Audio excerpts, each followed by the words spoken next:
Runways ఉన్నాయి. Runways తాలూకు length కూడా మనం చూసుకుంటే సుమారు 1800 మీటర్లు ఉంది. మనం ఆపరేషన్స్ ఎయిర్ బస్ లాంటివి ఫ్లైట్స్ కానీ నేరో బాడీ ఫ్లైట్స్ అక్కడి నుంచి ఆపరేట్ చేయాలంటే సుమారు 2800 మీటర్ల రన్వే మనం తయారు చేసుకోవాలి. మరి ఆ రన్వే తయారు చేసుకోవాలనంటే దానికి ఎడిషనల్గా ల్యాండ్ కావాలి. కాబట్టి ఎప్పటి నుంచో ఎయిర్పోర్ట్ అథారిటీ ఆఫ్ ఇండియా నుంచి కేంద్ర ప్రభుత్వం నుంచి రాష్ట్ర ప్రభుత్వంతో చర్చలు జరిపి మాకు అదనంగా అక్కడ ఒక 280 ఎకరాలు కేటాయించండి అనేక సందర్భాల్లో కేంద్రం నుంచి ఒక ప్రయత్నం జరిగింది.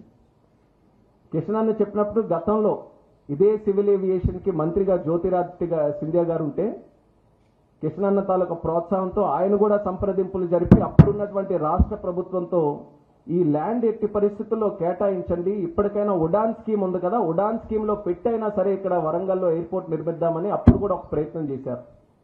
కానీ ఎక్కడా కూడా రాష్ట్ర ప్రభుత్వం నుంచి సరైనటువంటి సహకారం కదలిక లేనందువల్ల అది ఎంతవరకు పెండింగ్ ఉంది.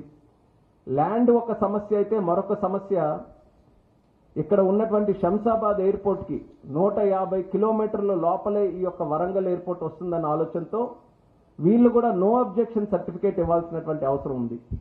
అది కూడా అలా పెండింగ్ ఉంది. దానికి సంబంధించి ప్రయత్నాలు జరగలేదు.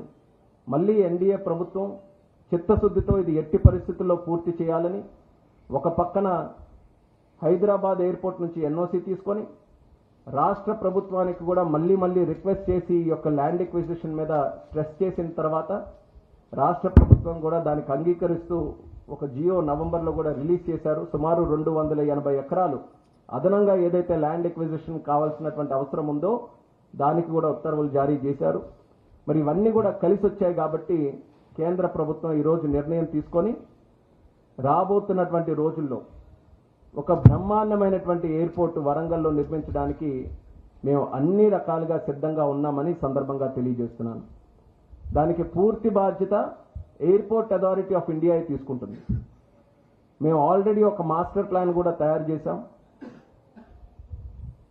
మొత్తం ల్యాండ్ ఏదైతే అడిషనల్ ల్యాండ్ కూడా ఉందో ల్యాండ్ ఎక్విజిషన్ చేసిన తర్వాత ఎయిర్పోర్ట్ అథారిటీ ఆఫ్ ఇండియాకి అప్పచెప్తే ఆ మాస్టర్ ప్లాన్కి అనుగుణంగా నేరో బాడీ ఎయిర్ బస్సులు అక్కడ ఆపరేట్ చేసే విధంగా రన్వేని కూడా ఏర్పాటు చేసి బ్రహ్మాండమైనటువంటి terminal building, airport terminal building కూడా వరంగల్ ప్రాంతంలో ఉన్నటువంటి ఆ యొక్క చరిత్ర, అక్కడ ఉన్నటువంటి కల్చర్ని, హెరిటేజ్ని అంతటిని కూడా ఇంక్లూడ్ చేస్తూ ఒక చక్కనైన టెర్మినల్ బిల్డింగ్ కూడా అక్కడ ఏర్పాటు చేయాలని మా వంతుగా ఒక ప్లానింగ్ కూడా రెడీ చేశాం.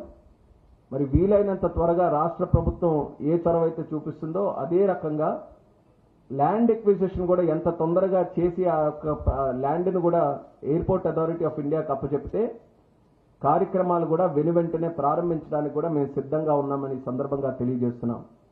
ఎన్డీఏ ప్రభుత్వం తాలూకా చిత్తశుద్ధిది. ప్రజలకి మంచి చేయాలి, ప్రజలకి డెవలప్మెంట్ చేయాలి అని గత 10 సంవత్సరాలుగా నరేంద్ర మోదీ గారి తాలూకా సంకల్పం ఏదైతే ఉందో అది ఈరోజు ఈ యొక్క కార్యక్రమానికి మాకు స్ఫూర్తినిచ్చిందని కూడా ఈ సందర్భంగా తెలియజేస్తున్నాను. అలాగే మరొక ఎయిర్పోర్ట్ భద్రాద్రి కొత్తగూడెం దగ్గర ఉన్నటువంటి ఎయిర్పోర్ట్ గతంలో ఒక సైట్ దానికి సంబంధించి రాష్ట్ర ప్రభుత్వం సూచించింది. దానికి సంబంధించినటువంటి ఫీజిబిలిటీ స్టడీ అప్పుడు చేశాం. కానీ అక్కడ ఉన్నటువంటి హిల్స్ వల్ల, అక్కడ ఉన్నటువంటి జాగ్రఫికల్ స్ట్రక్చర్స్ వల్ల అది ఫీజిబుల్గా లేదు అని తెలియజేసిన తర్వాత మళ్ళీ ఆల్టర్నేట్గా ఇంకో సైట్ చూపించారు.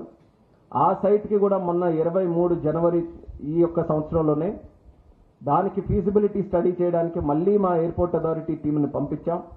ఫీజిబిలిటీ స్టడీ చేసిన తర్వాత కొన్ని రిమార్క్స్ వాళ్ళు తెలియజేశారు.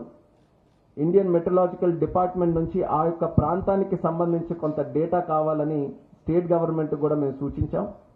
ఆ డేటా అంతా కూడా వచ్చిన తర్వాత ఫీజిబిలిటీ మీద నిర్ణయం తీసుకొని అక్కడ కూడా ఎయిర్పోర్ట్ని ఏర్పాటు చేయడానికి ఏదైతే రాష్ట్ర ప్రభుత్వం సూచించినటువంటి ప్రాంతం ఉందో అది కానీ ఫీజిబుల్గా ఉంటే ఖచ్చితంగా అక్కడ కూడా మరొక ఎయిర్పోర్ట్ ఏర్పాటు చేయడానికి కేంద్ర ప్రభుత్వం తరఫున సిద్ధంగా ఉన్నామని కూడా ఈ